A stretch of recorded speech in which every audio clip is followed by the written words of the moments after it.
China. A lot of people don't know that. And some of the farmers are certainly benefiting from it. Moderators also don't like to lose face. Mr. Garver.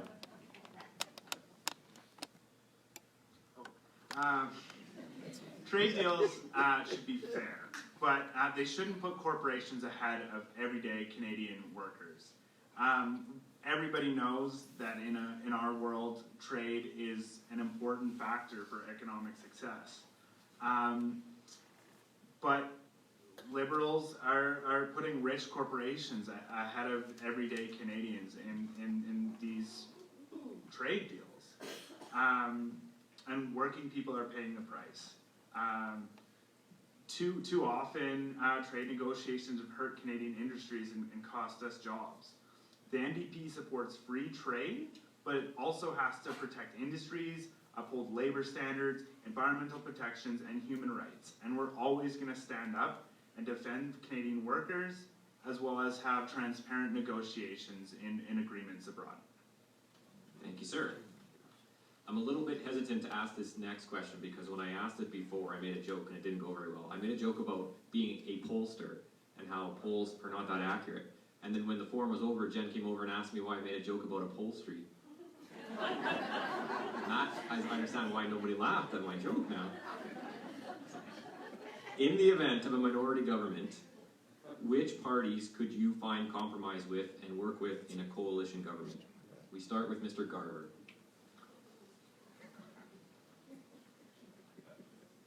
I am not the leader of the NDP. I know that Mr. Singh has said he would not work with a conservative government. Just I think citing just differences, especially in just basic social services and environmental things. I think the parties are probably too far apart.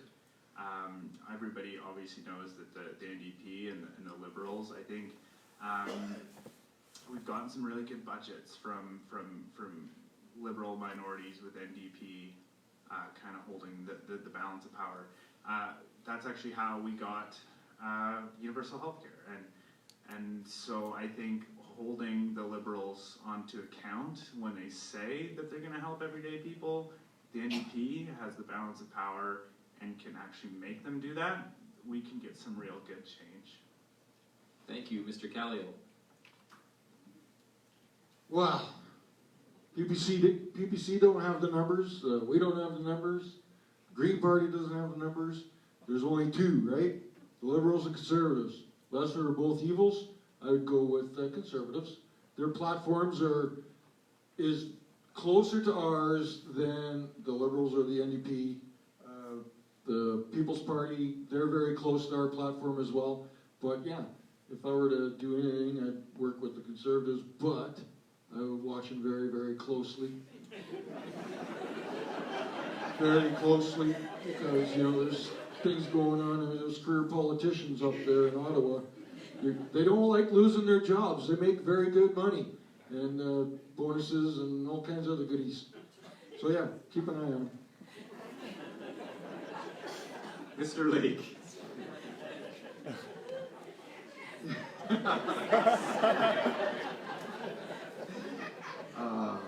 I have a feeling that if I am successful in this election campaign, I'll be hearing from Travis from time to time. And I look forward to it. So one of the things I've noticed in these debates, this is my second with Travis, is that he can say things that definitely reflect what my constituents say. I could never, ever, if I said the same things Travis says, I'd be on the front page of the Globe and Mail every day. So,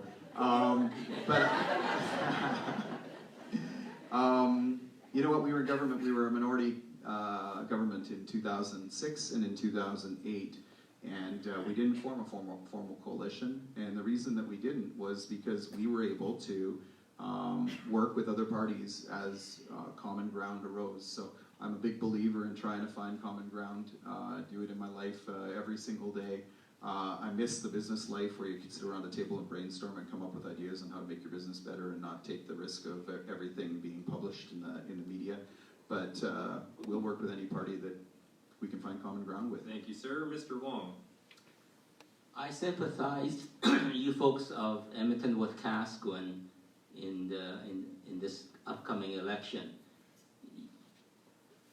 If you vote for the Conservative, and more than likely the Liberals is going to win, probably a minority, but possibly a majority.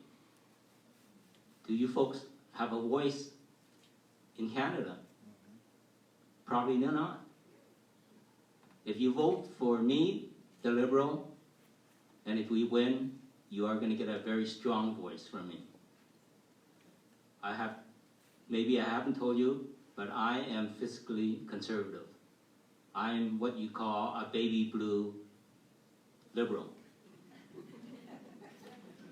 But I still have the compassion for those that are disadvantaged, the diversity that is so important to me in my community. So you folks have a dilemma. Who do you want to go to Ottawa on your behalf? Thank you, sir. We'll move on to Mr. Doell. I noticed all the air sucked out of the room when Mr. Wong said that you could vote for him and get him in there to give you a voice. So, I think there's only a couple options. Our veteran on stage had a lot of good points about holding the parties to account, and but he did say that he is going to pick the lesser of two evils, and that's why the People's Party exists, is because we're sick of having to pick the least worst option out there. But the question was about a minority government, so we would work with anyone who's willing to compromise and actually willing to listen to what our points are, and not just making up some character from what their echo chamber has told them our points are. Mr. Lake, after I tried to be clear that we wouldn't be cutting humanitarian aid for crisis, and so we're not cutting all our foreign aid, but he's repeated that a few times, trying to mischaracterize our position on that.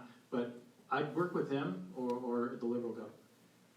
Thank you, sir. I can say that I've moderated 4 or 5 forums over the years, and this is absolutely the most fun we've had out of Canada's forum. I think this is what makes Canada so great, so eat it, Mr. Trump. Let's talk about major projects now. Do you support the idea that individual provinces should be able to veto major infrastructure projects like the Trans Mountain Pipeline? We start with Mr. Garber.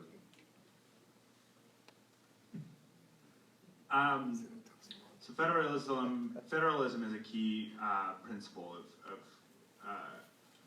Canadian democracy, and we can't discount what it means to be a union. That's the very creation of Canada is started because we left some things up to the government and the federal government, and that is part of the nature of our country. So I think on certain issues, people do have the right to, provinces do have the right to say what happens on their property, or not their property, their province. But at the same time, we have to understand what makes us a nation is partly leaving some things up to the federal government. Thank you, sir. Mr. Wong. My short answer is no. They should not have the right.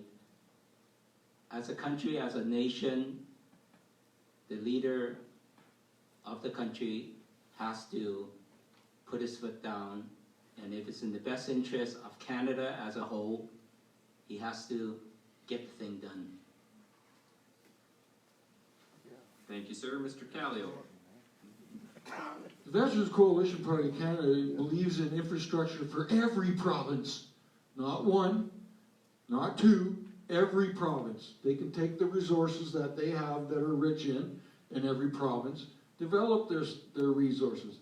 So if we have every province in Canada developing their own resources that they have going, isn't that like more money for all the provinces, for education, for healthcare, lower drug prices? That's out of hand. Big corporations get rich, and that's what they do. And they're stymieing. They put the thumb on the provinces saying, no, you can't do that because that's going to make that guy over there mad, and then he's not gonna wanna play with us anymore. Well, who cares? This is Canada. Let's try and take care of Canadians first. When we all prosper, everybody else will prosper. But we need to take care of us first. That's what I think. Mr. Lake? The federal government has to use its power and use the Constitution to get projects built, plain and simple. We'll talk about that a lot. I'm going to address Neil's last shot, because I'm not going to let it stand. I pride myself on integrity. We spend $5.8 billion in international development. He said clearly that they would save $5 billion. That was one thing he said.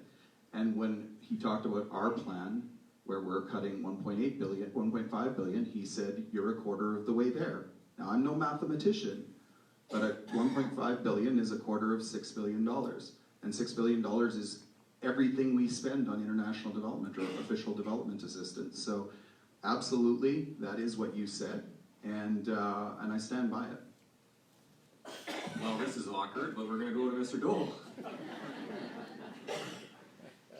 I think it was about veto power of the provinces. I think I've addressed Mike's situation, so I don't need to again. The provinces have jurisdiction, and they should stick to it. If they want to develop healthcare in a certain way, they have that jurisdiction, and that's something they should be able to control.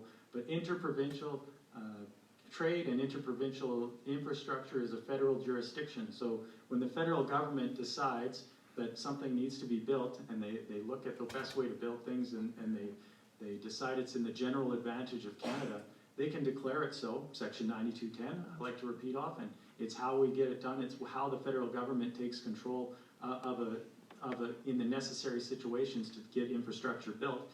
And in that case, the provinces should not have veto power, because the purpose of these federal jurisdiction and the federal laws that allow them to do that is to hold our union together and to make decisions that when provinces are pitted against each other on issues. Thank you, sir. We have time for 3 more questions before closing remarks, so I can see that you hate me already because I have way more than 3 questions left up here, but we'll do our best to get through this. One of the hot topics in Alberta lately has been equalization, and Premier Kenney has promised a referendum on equalization, so I'm eager to ask the candidates if they think that Canada's equalization system is fair in its current form. We start with Mr. Wong.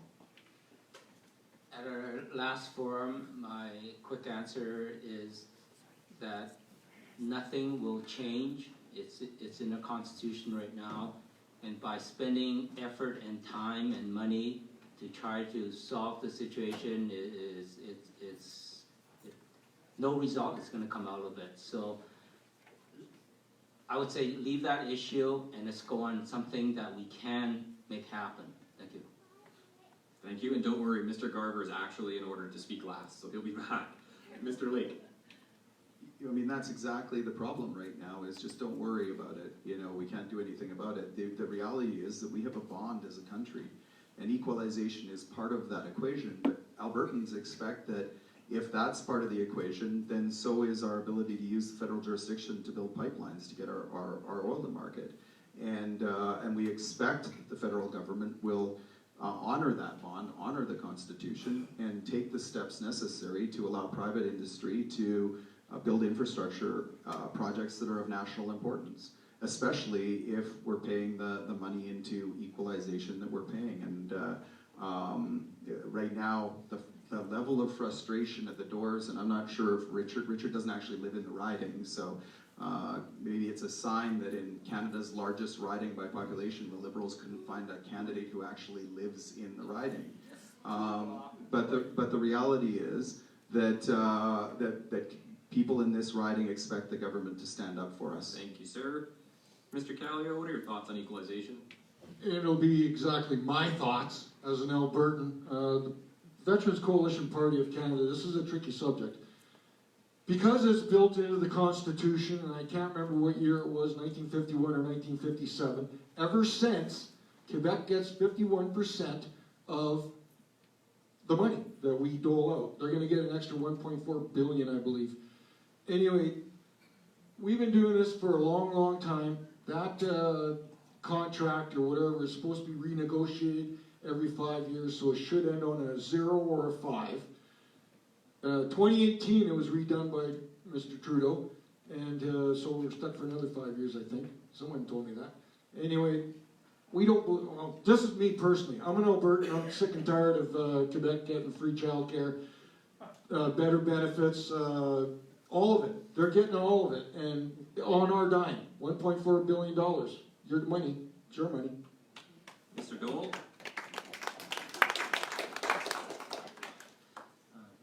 The equalization formula can be changed. The government can go in, I think, in a cabinet meeting and do it quite quickly. There is a clause in the Constitution that lays out equalization. It says a reasonable amount, and it says that to equalize services across the country. We could go in, and then that's our policy, is to go change that formula, lower the total amount of equalization because it's being overspent, and change the formula so that hydro, for instance, is included in at full value, the same as our energy is, so it's fair, and it shows a real distribution of resources across the country. And Mr. Lake talks about federal jurisdiction, and then that we need to use the Constitution to get these pipelines built, and that's great. And I think Andrew Scheer has said that occasionally, but he also repeatedly says that he won't enforce anything on provinces, that he'll come to an agreement, that he'll work it out, and we don't have that agreement now. There's no reason to think they're going to get that agreement. Mr. Garber? I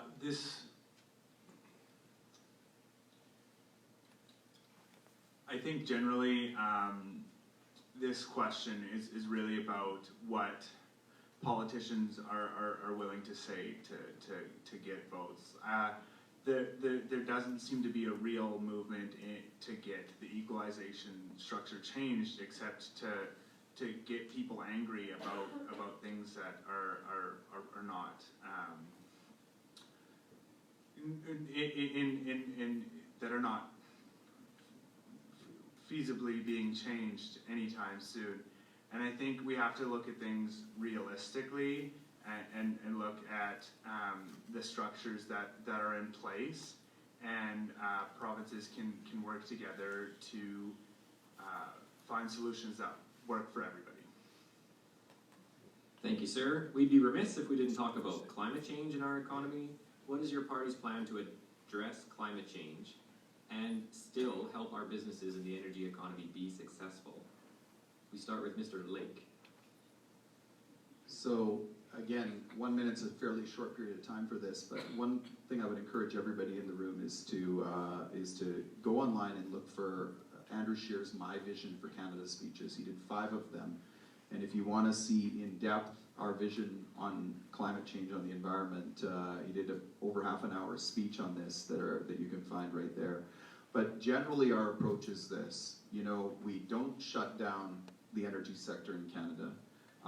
Rather, we encourage the development of our resources. We use that money to fund innovation, technology. We scrap the carbon tax because it's not really an environmental plan, and instead we focus on having a global impact by exporting world-leading technology to countries that don't have that technology. So I talked about those other exporting countries that have way higher emissions than we have in Canada. We need to export world-leading technology to have a meaningful impact at a global level. Mr. Wong? The Liberal Party contrasts drastically with the Conservative Party in that the carbon tax is the way to go. All the modern, progressive nations in the world, Europe, Australia, New Zealand, carbon tax changes people's way of doing things, change habits, and it's most effective. But on the other side, a lot of people feel that it's just a one-way street. It is not, because most people, I believe something like 90%, will get a tax credit, and that will offset the initial cost. Similarly, small companies will get a tax rebate. So it's not net zero, but the cost is not as dear as the Conservative would have you believe. Mr. Doell? The People's Party of Canada won't sacrifice our economy for our contribution of CO2 on the global scale. our contribution of CO2 is virtually unmeasurable. There's no reason to hurt our economy for that. As Mr. Lake said, you can go look at the conservative climate plan, and it has the most pages and the most points and the most things that they're going to do for climate change. And they say they're not going to carbon tax, but they still have a price on carbon. The Liberals will tax it if it moves, and I guess the Conservatives want to subsidize it if it stops. They'll put that cost of carbon tax on the back end of businesses, so that if businesses need more money, or if businesses are showing they're reaching for random carbon levels, that they'll subsidize those companies to send the tech out of country when companies can do it themselves privately. Thank you, Mr. Garver. Yes, thanks for including this. It's a huge issue for me and a lot of my friends. I'm a young person, worried about my future and worrying about, you know, if I should have a family, and this climate threat gives me anxiety. It keeps me up at night, and I am not alone in thinking that. On the one hand, you know, but we know that food gets on the table from oil and gas jobs. We don't want to abandon the oil and gas industry, but we also don't want a climate plan like Mr. Scheer's plan, basically written by oil companies. We need to work on not just keeping food on your family's tables today, but making sure that we've got plans 10, 20 years down the road to have green jobs, a green economy, and that's why we're investing 300,000 new green jobs in Canada. Mr. Callio. Another touchy subject. Global greenhouse gases have dropped since 2006, 28%. That's awesome. I'd like to see that number go up even more. Guess who is mostly responsible for that? China. They're developing cleaner technology. Now, the NDPs, the Liberals, and the Conservatives, I gotta get this out. YouTube, go on YouTube, and I want you to look up Boat Harbor in the Mill. This is Pictou, Nova Scotia, not even Alberta, but you really want to know what the big three think about environment.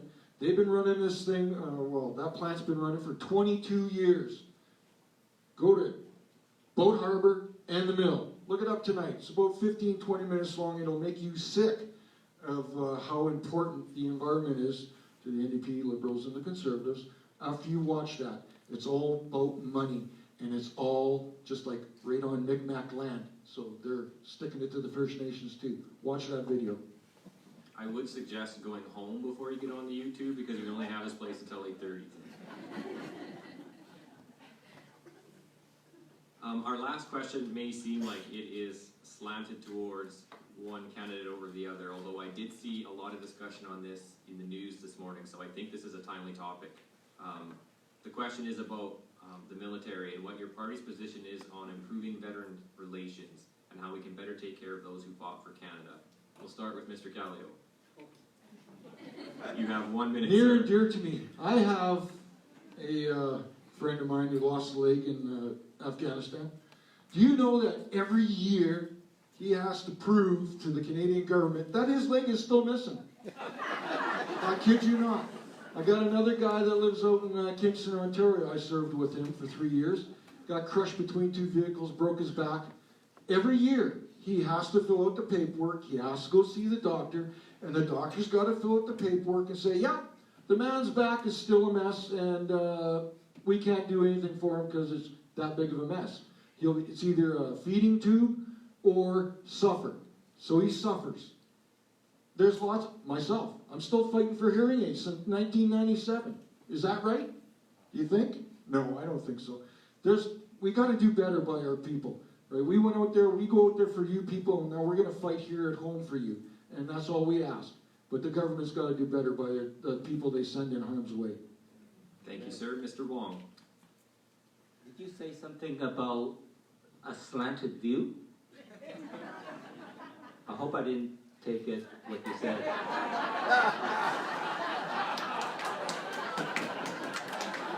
Well played, sir.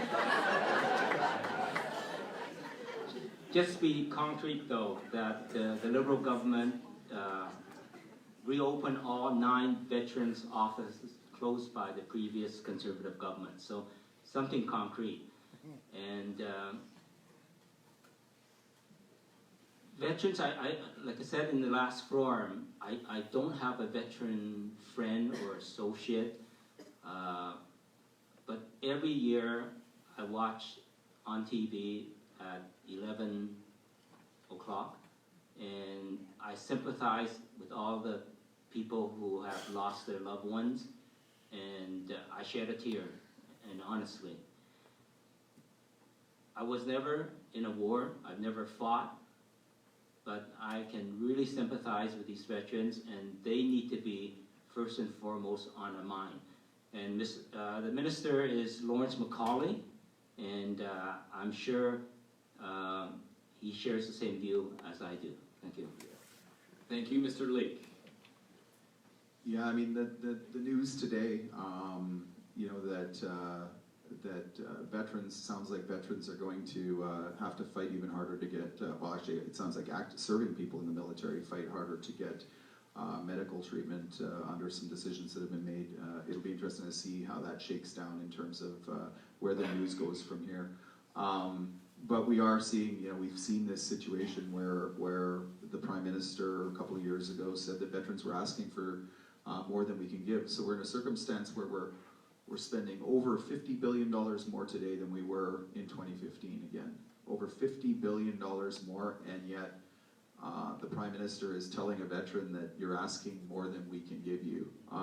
Surely as we're setting our priorities as governments, the veterans are at the top of the list, people that fight to build and defend and protect our country. And we've got to do better. Mr. Doell? Like the seniors, who the federal government has made promises to, the veterans, our whole country has made promises to, and we need to respect the veterans and what they've sacrificed and been willing to sacrifice for our country and what we have here. The People's Party of Canada has a strong veterans policy. We had 44 veterans come up, meet with us in Gatineau at our event there, onto stage to present our platform for veterans, which gives back some respect to them by making the pension disability payouts fair. Right now they're on a mismatch depending on when they filed of what they get. Some people were paid out, some people had their lifelong pension, and some people don't have anything now. We'll make sure that everyone is treated the same. People who got and have a lifelong pension, disability pension, which they should be entitled to, and we'll make sure that any lump sums just count as an advance towards that lifelong ability, because we need to show them that they were there for us, we're there for them. And Mr. Garber? I think I'm just going to echo a lot of what has been said, that veterans who put down, who serve our country, do so, you know, for honorable reasons, and they want to serve our nation and protect it. And I think it's our job as a Canadian government to serve and protect them as well, and make sure their needs are being taken care of. I think the NDP shows it in their values that we want everyone to be taken care of, and especially veterans who've shown and often make huge sacrifices for our nation. I think it's a key part of the values, and if you look at the policies, the values behind the policies, I think you'll see that the NDP, the values are right there for protecting veterans. Excellent. We're about to finish the forum with some closing remarks, but because this is a democratic process, by show of hands, would you like to see another lightning round question? Sure. Democracy in action. We'll start with Mr. Garber. What's your most used emoji? I think it's like the really smiley one, or either cowboy. Mr. Callio? Thumbs up. Mr. Wong? What is an emoji? Mr. Doell? Absolutely a thumbs up. Mr. Lake? For anyone that knows me, I use emojis a lot. My daughter's up there, she's smiling and laughing. I would say probably the one Noah talked about, the really smiley one with the rosy cheeks. I like to use that one a lot. Mr. Callio, if you could turn any activity into an Olympic sport, what would you get a gold medal at? Drinking beer. Mr. Wong? Cheering for the Oilers. Mr. Doell? Getting hungover from drinking a beer? Mr. Lake? Overthinking. Mr. Garber? Bad but like super confident stance moves, I think, is probably. All right, let's conclude our forum on that note with closing statements from our candidates. As I mentioned earlier this evening, each candidate will have 1 minute for their closing statements, and we will, of course, start with Mr. Doell.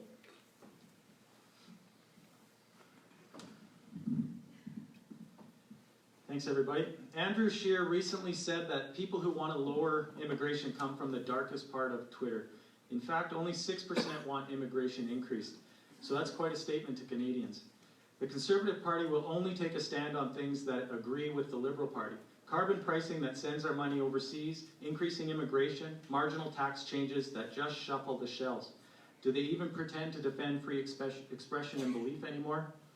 Their plans are Liberal light, increased cost for Canadian taxpayers and less control and responsibility for our own lives. They are a big government establishment enterprise. And like every other major party, they are willing to submit control to the dysfunctional and corrupt United Nations. We will do politics differently. In our district, we will not have any effect on Justin Trudeau being Prime Minister. Our vote only counts here. A vote for me is a statement that we are sick of Alberta getting taken for granted and tells the establishment that they can stop telling us what to think, how to speak, how to spend our money, and how to teach our children. Thank you. Please vote for the People's Party of Canada. Mr. Wong?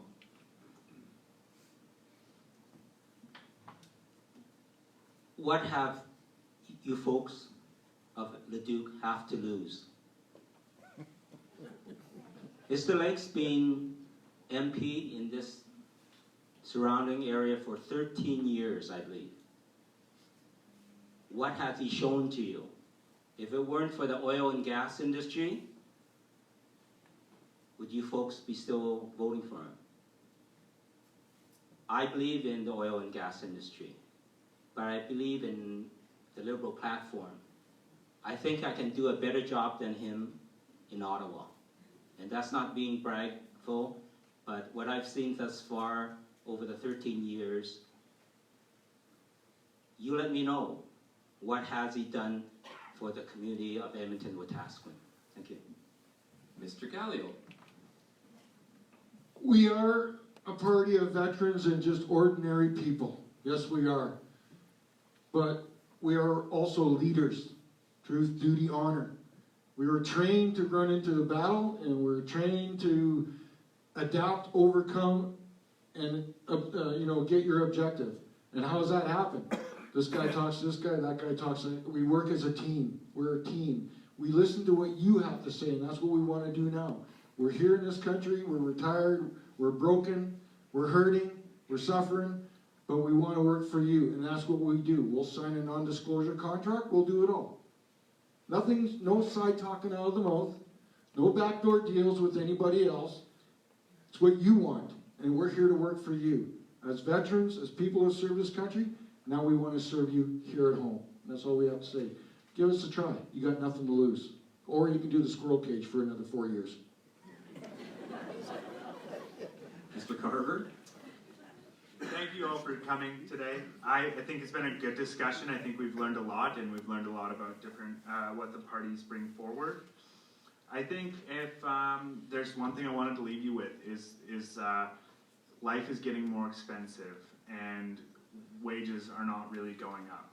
And Liberal and Conservative governments seem to be in the back pockets of rich corporations, and we need services that Canadians need in order to thrive and live the best life that they can, and we need to support them. We've got major issues like climate change that we got to focus on. I'm in this for you, and New Democrats are ready to fight for you in Ottawa. I'm asking for your vote because I'm ready to work hard for this community. I'm ready to fight to make your life more affordable and improve public services. Believe in universal pharmacare and take bold action. By sending me to Ottawa, I can promise you that you will elect someone that is always on your side. Sir, we go to Mr. Lake. Thank you, and I know already that when I go home tonight, my daughter's going to say, "Man, you were really grumpy, Daddy, tonight." But I'll tell you what, I am. I'm knocking on doors, and people are really, really frustrated here, and I share that frustration. I'm frustrated as the representative, and you know, to hear Richard say, if you vote for Conservative and get a Liberal minority, do you have a voice in Canada? Probably not. That's what he said, and that is the attitude of the government right now, and it's very frustrating. And yeah, I'm a little bit grumpy tonight, but I'll be okay afterwards.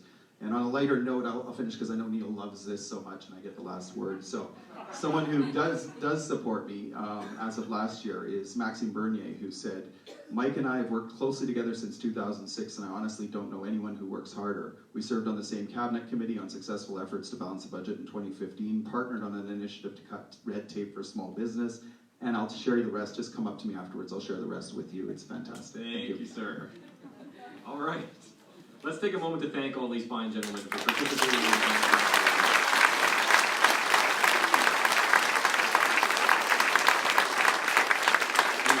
campaigning and serving the public is not an easy job, and we should be thankful that fine individuals such as these will stand up and do that work for us. I've spent some time with these gentlemen here now. This is the second forum I've done with them, and I can honestly say we've had some really good discussion, but a lot of fun along the way. Mr. Wong, that was a good one tonight, sir.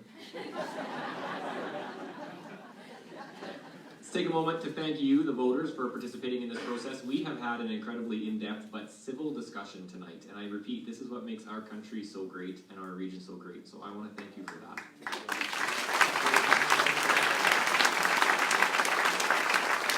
This forum was organized and hosted by the Leduc and Wetaskiwin Regional Chambers of Commerce, and it has been a pleasure to be part of such an engaging evening. We'll keep the candidates here for a few minutes, but we do need to let them go home and sleep. There's still some days grumpy, some days left in the campaign, I was going to say, but yeah, it's been a long process for them, but I mean, of course, you're also welcome to visit their campaign offices or their websites, so thank you.